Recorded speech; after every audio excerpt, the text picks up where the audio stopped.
উইপোকা কাঠে থাকা সেলুলোজ খেয়ে বাঁচে। কাঠের আসবাবের ভেতরের অংশ নিঃশব্দে কেটে ফেলে, বাইরের অংশ আস্ত রাখে। ফলে বাইরে থেকে ভালো দেখালেও ভেতরে ফাঁপা হয়ে যায়। দেখতে ছোট হলেও এই কীট আসবাবপত্র, বইপত্র, এমনকি দেয়ালকেও ফাঁকা করে ফেলে।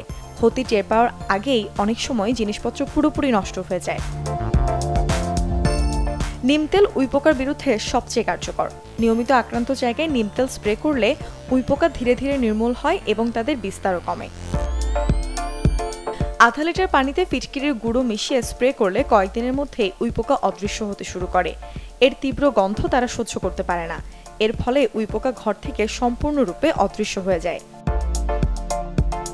ঘরে উপস্থিত সাধারণ লবণও উইপোকা দূর করতে সাহায্য করে। আক্রান্ত জায়গায় লবণ ছিটিয়ে বা লবণ পানি স্প্রে করলে উইপোকা দ্রুত মারা যায়। তিক্ত স্বাদ এবং গন্ধের কারণে করলার রসও উইপোকা দূর করতে কার্যকর।